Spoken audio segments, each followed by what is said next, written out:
एक कहानी सुनी, आज आपको सुनाता हूं। एक राजा था। राजा ने एक मक्का होता ना, मक्का भुट्टा बोलते हैं, भुट्टे खाते हैं अपन लोग, उसका एक दाना, उसको मक्का ही बोलते हैं ना। राजा ने दरबार में खड़े होकर एक मक्के का दाना उठाया और राजा ने अपने गुरुजी से कहा, गुरुजी आप बहुत बड़े ज्ञानी हैं, बताइए आप कहते हो ना कि दाने दाने में लिखा है खाने वाले का नाम। अच्छा बताओ ये बात सही है कि गलत है? दाने दाने में लिखा है खाने वाले का, ये बात सही है कि गलत है? राजा ने कहा गुरुजी आप बताओ कि इस दाने में किसका नाम लिखा। मक्का का दाना उठाया राजा ने और बोला राजा ने, गुरुजी बताओ कि इस दाने में किसका नाम लिखा, बताओ। गुरुजी बड़े ज्ञानी थे, बड़े तपस्वी थे, साधकों के लिए कोई बड़ी बात नहीं है कुछ भी बताना। गुरुजी ने कहा कि इस दाने पर राजा, वो जो पेड़ पर तोता बैठा है ना, तोता मिट्ठू मिट्ठू मिट्ठू बैठा है, तोता, उसका नाम लिखा है इस मक्के के दाने में। राजा हंसा, गुरुजी आपका दिमाग पता नहीं कहां चला गया, ये दाना जब मेरे हाथ में है तो मैं मिट्ठू को क्यों दूंगा, मिट्ठू को दूसरा दाना दूंगा। राजा ने वो दाना अपने मुंह में रख लिया। बोले गुरुजी की बात झूठी। पर राजा हंसा, और जब हंसा तो वो दाना यहां फंस गया गले से, अंदर नहीं गया नीचे, फंस के नाक के ऊपर यहां आ गया ऊपर। कई बार आपको ठसका लग जाता ना खाने में, तो ऐसा होता है कि नहीं? बोलो हाँ। तो वो ना यहां से गले से वो दाना फंस के कहां गया, यहां नाक के भीतर आ गया। अब राजा घबराया। तभी राजा को गुरुजी ने पीठ में, जैसे बच्चा नहीं खाते खाते उसके, तो मां पीठ में क्या करती है, हाथ ठोकती है, हाँ या ना, हाँ या ना। तो राजा के पीठ में गुरुजी ने हाथ ठोका तो राजा को छींक आई, और छींक आई तो दाना नाक से बाहर निकला। और जब बाहर प्रेशर से छींक में तो हवा जोर से निकलती, दाना थोड़ा दूर गया, मिट्ठू बैठा था, आया उस दाने को लेके चोंच में दबा के उड़ गया फुर्र से।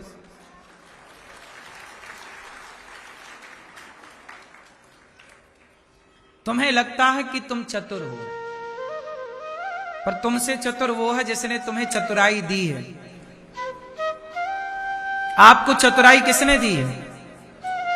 बोलो। आपको चतुराई भगवान ने तो बुद्धि दी है ना।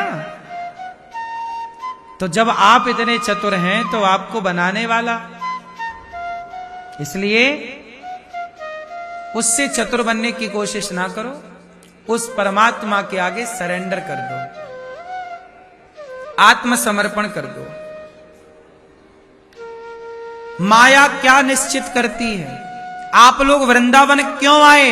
क्योंकि वृंदावन का दाना पानी आपके नाम का था, इसलिए वो दाना पानी खाने पीने आप लोग आए। सोचिए कि बिहारी जी ने आपके नाम का दाना पानी रख रखा था धाम में, इसलिए आप वो दाना पानी खाने पीने आए। तुम्हारे नाम का प्रसाद गौरी गोपाल में बना था, जो प्रसाद तुमने पाया उसमें तुम्हारा नाम विधाता ने लिख रखा था, इसलिए तुम्हें वो खाने तो आना ही था। इसलिए ये खेल किसका है? हमें लगता हम आए, हम गए, हम खाए, नहीं। एक गिलास पानी भी तुमने पिया है तो वो पानी भी पहले से फिक्स था, तुम्हारे नाम का। इसलिए कुछ ना कहो, बस ये कहो, ये समझो कि ये सब कुछ खेल किसका है?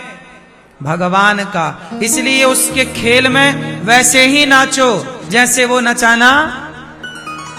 वो हंसाए तो हंस लो, रुलाए तो रो लो, भूखा रखे तो भूखा रहो, पेट भर के रखे तो पेट भर के रहो, घास की झोपड़ी में रखे तो जिंदगी की डोर सौंप हाथ दीनानाथ के, और महलों में रखे चाहे झोपड़ी में बास दे।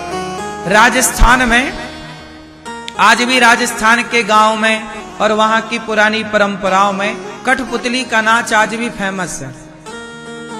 हाँ या ना? कठपुतली का नाच जानते हो मेरी मां? जैसा जैसा वो नचाता है वैसे वैसे वो पुतली। अच्छा, जब पुतली नाचती है तो नचाने वाला पर्दे के पीछे है। पुतली नाचती हुई दिखती है पर पर्दे के पीछे नचाने वाला नजर। बस यही खेल है। हमें ऐसा लगता है कि हम कर रहे हैं, हम पुतली हैं, हमसे जैसा जैसा भगवान कराते हैं। भगवान ने कहा कि आज 1 जनवरी में जाओ और अनिरुद्धाचार्य जाके भक्तों को ये सब बातें बता दो। हमने वही बताया जो भगवान चाहते हैं, आपने वही सुना जो भगवान आपको सुनवाना चाहते हैं। आप उतनी ही देर यहां बैठेंगे जितनी देर ईश्वर आपको बिठाना।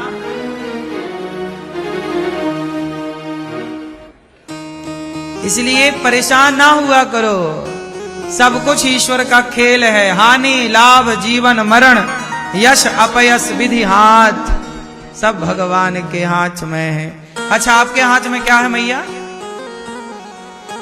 मैया बोलो मेरी मां, आपके हाथ में है? अच्छा सुनो, मैया जूम बराबर जूम, मैया बैठो। मेरी मां जूम कर करके देख रही हो तुम। जूम बराबर जूम मैया।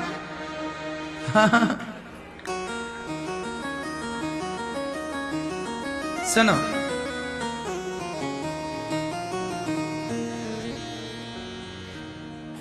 इसलिए ये दास अनिरुद्ध किसी भी परिस्थिति में परेशान नहीं होता। अभी मैं आपको 7 दिन पुरानी एक घटना आपको बताऊं, आप सबको, कुछ लोगों को पता होगी। मैया, ओ मेरी मां बैठो, रख दो माला वहीं रख दो। प्रसाद पा लेना मैया, बुराई तो नहीं मान गई आप? हाँ, अभी फोटो ले लेना आराम से, कोई दिक्कत नहीं। सुनो, अभी क्या हुआ कुछ दिन पहले, अभी आप लोग YouTube पे कथा सुनते हो ना? कितने लोग YouTube पे कथा सुनते हैं? आप लोग YouTube पर जो अनिरुद्धाचार्य नाम का चैनल है उस पर कथा सुनते हैं। अभी 7 दिन पहले वो चैनल हैक हो गया था। हैक मतलब किसी ने चुरा लिया। हैक मतलब किसी ने चैनल चुरा लिया। जैसे बैंक भी हैक हो जाती है कई बार, सिस्टम है। तो 7 दिन आपको अनिरुद्धाचार्य चैनल पर YouTube पर कथा सुनने को नहीं मिली, दूसरे प्लेटफॉर्म पर सुनने को मिली। गौरी गोपाल आश्रम चैनल है वो भी चुरा लिया था। 2 चैनल हैक हो गए थे। अनिरुद्धाचार्य नाम के चैनल पर पूरे आध्यात्म जगत का सबसे बड़ा YouTube चैनल है आध्यात्म जगत का अनिरुद्धाचार्य, जिसमें 1,50,00,000 लोग जुड़े हैं।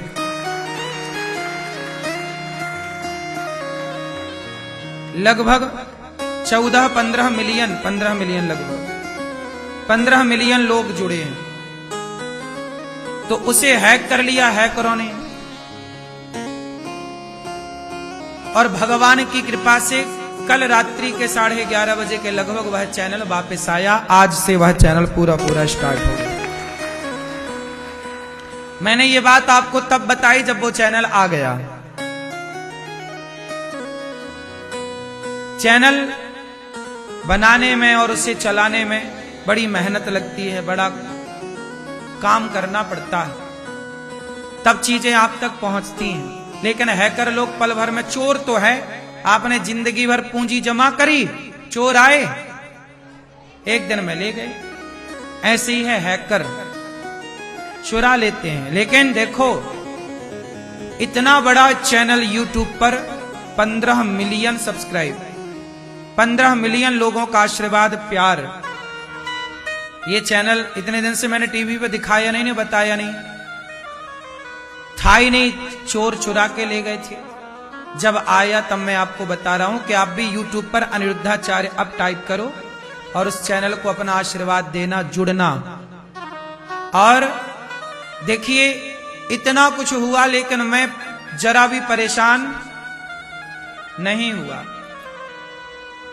इतना बड़ा चैनल हैक हो गया, इतना नुकसान हुआ, लेकिन मैं परेशान क्यों नहीं हुआ? क्योंकि मैं जानता हूं कि यह ईश्वर का ही खेल है। हर प्रकार से ईश्वर की मर्जी मानना चाहिए। शायद यह ईश्वर की मर्जी रही हो, क्योंकि चीजें जब होती हैं हम उसकी कदर नहीं करते, जब चीजें चली जाती हैं तब याद आती है कि भाई वो चीज कितनी कीमती थी, कितनी अनमोल थी। तो हम सब वस्तुओं की कदर करें, इसलिए जीवन में ये सब खेल भगवान खेलते रहते हैं। हर समय कृपा को मानना चाहिए, परेशान नहीं होना चाहिए। मेरा मानना है कि जीवन में परेशान नहीं होना, जो है वो एक दिन जाएगा, जो जाने वाला है जाएगा, उसके लिए परेशान क्यों? और परेशान होते भी तो क्या होता? मेहनत किए, काम करते रहे, लाने के प्रयास टीम करती रही और ले भी आए, वापस आ भी गया,